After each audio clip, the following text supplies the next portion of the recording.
You've been chasing happiness your entire life, and it keeps running away from you. Every achievement, every purchase, every relationship, every goal. You get what you wanted, feel good for a week, then you're back where you started, empty, searching, wondering what's wrong with you. Here's the truth. Nothing is wrong with you. Your definition of happiness is wrong. And 2,000 years ago, the Stoics figured out exactly what you're missing. Today, everything changes because I'm going to show you the formula for happiness that actually works. Not the one sold to you by Instagram, not the one promised by self-help gurus, the one that's been proven for 2 millennia, the one that made Marcus Aurelius content while ruling an empire and Epictetus joyful as a slave. Watch this if you're tired of feeling like happiness is always just out of reach, because by the end, you'll know exactly why you've been failing and exactly how to fix it. Let's begin. First truth. Happiness is not a feeling. Stop chasing it like one. You think happiness is that warm feeling when something good happens, the excitement of a new relationship, the rush of hitting a goal, the satisfaction of buying something you wanted. And when that feeling fades, you panic. You think you lost it, so you chase the next thing that might bring it back. This is why you're exhausted. You're on a treadmill that never stops. You get the promotion, feel great for 3 days, then it's normal.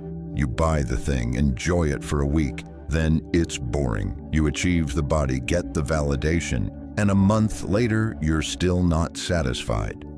The Stoics had a word for real happiness, eudaimonia. It doesn't mean feeling good. It means being good, living well, flourishing as a human being. It's not an emotion that comes and goes. It's a state you build.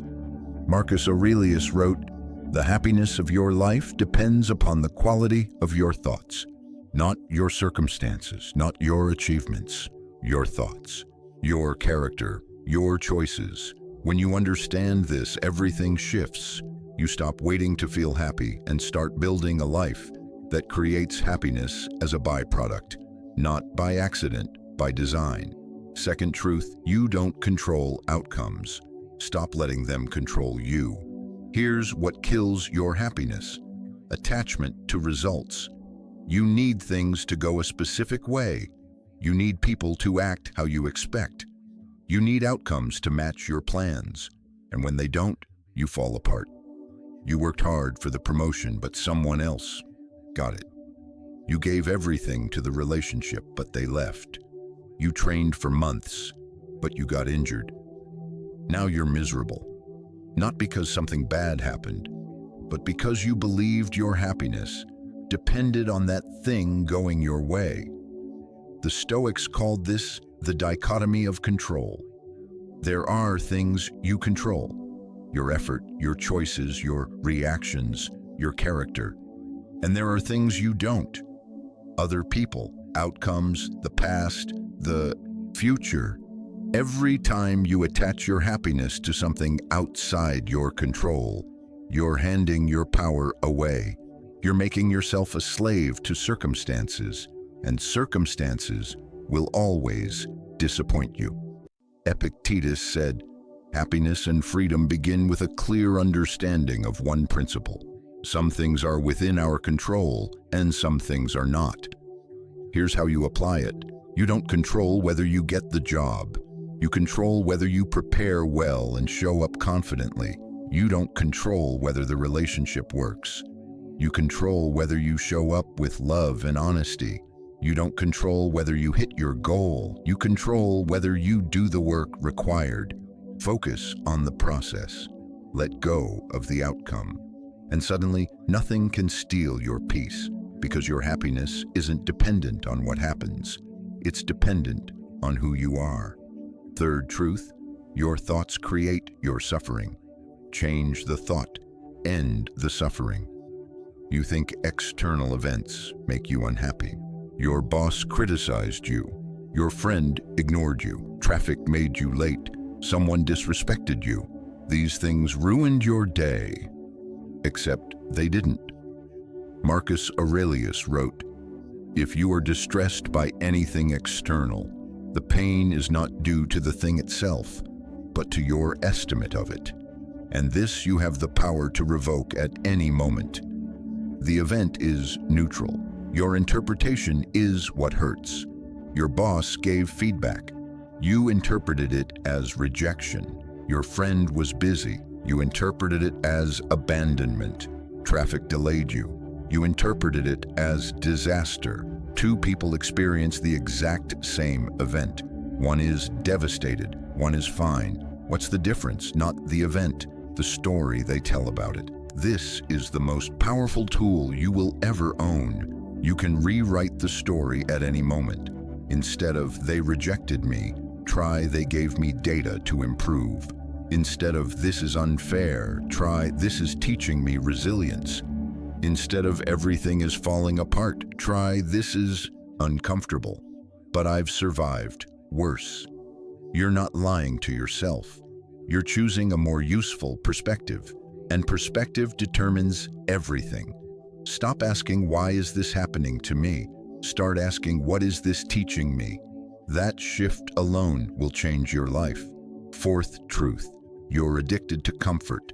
Discomfort is where happiness lives. You think happiness requires perfect conditions, the right job, the right partner, the right body, the right amount of money, and once you have all that, then you'll be happy.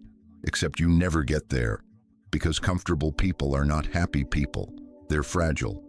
The Stoics practiced voluntary discomfort, cold baths, fasting, sleeping on hard surfaces, walking long distances. They weren't punishing themselves, they were training resilience. When you avoid all discomfort, you become weak. Every small inconvenience feels like a crisis. A delay ruins your mood. A criticism destroys your confidence. A setback feels like the end of the world. You're not equipped to handle life because you've spent your whole life hiding from it. Here's the paradox: the more you embrace discomfort, the happier you become. Because you prove to yourself that you can handle hard things, that you don't need perfect conditions, that you're stronger than you thought. Take a cold shower every morning, not because it's fun, because it teaches you that discomfort is temporary, and you can endure it. Fast for a day. Walk instead of driving. Sit in silence without your phone. Do the hard workout. Have the difficult conversation. Every time you choose discomfort, you expand your capacity for life. And capacity is freedom. Freedom is happiness. Fifth truth: you're chasing pleasure when you should be building meaning. Modern culture tells you happiness is pleasure. Good food, fun experiences, entertainment, relaxation, comfort, and none of those are bad. But if that's all you have, you're empty. Pleasure fades the moment it's over. You eat the meal, enjoy it, it's gone. You watch the show, it ends, you're bored. You take the vacation, you come home, you're back to normal. Pleasure is temporary, and temporary things can't create lasting happiness. Meaning is different. Meaning comes from contribution, from growth, from living according to your values, from doing hard things that matter, from building something bigger than yourself. The Stoics knew this. Marcus Aurelius wrote, "What brings no benefit to the hive brings none to the bee." Your happiness is tied to your usefulness, to your role, to your impact. Research confirms this. People who focus on health and relationships are happier than people who chase status and wealth. People who serve others are happier than people who serve themselves. People with purpose outlive people without it. Here's your action. Identify one way you contribute value this week. Teach someone something, help a friend, create something useful, volunteer, build, serve. That contribution will bring more satisfaction than any purchase or pleasure ever could, because meaning lasts, pleasure doesn't. Sixth truth: you're depending on others for validation. That's why you're never enough. You check how many likes you got. You wait to see if they texted back. You wonder what people think of you. You need approval. You need recognition. You need validation. And as long as you need it, you'll never have peace. Because other people's opinions are outside your control. You can do everything right and someone will still judge you.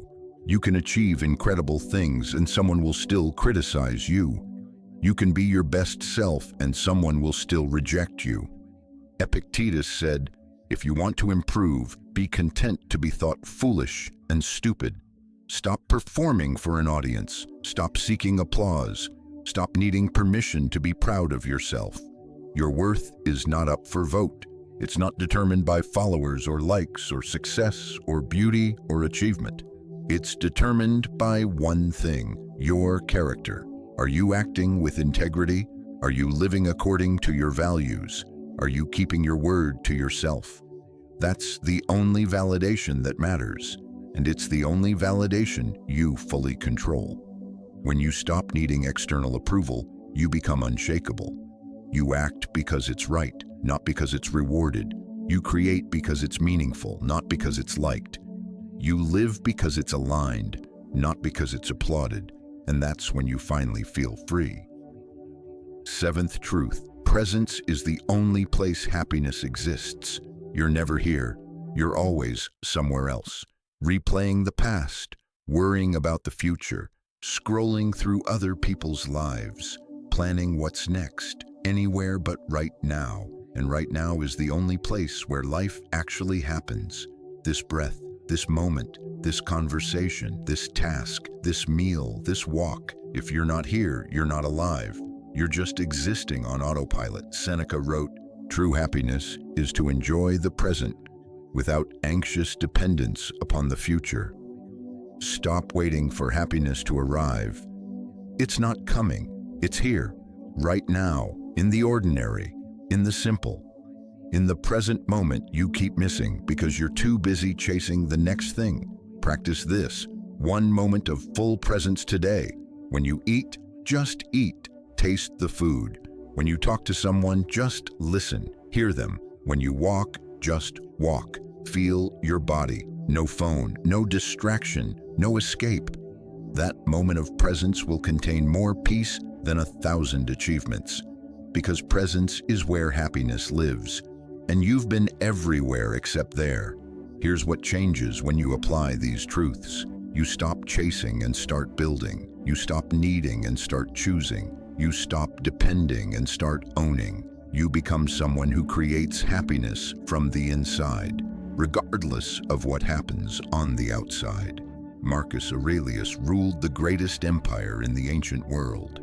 He had everything, and he chose simplicity, discipline, virtue, because he understood that happiness is not having what you want. It's wanting what you have. It's being who you respect. This is the formula, not the one sold to you by culture, the one proven by centuries, the one that works when everything else fails. Your happiness doesn't depend on what happens to you. It depends on who you become, and who you become is entirely in your control. Stop chasing, start building. The happiness you've been looking for has been inside you this entire time. You just needed the right formula to unlock it. That formula is Stoicism, and it's been waiting for you for 2,000 years. Make it count.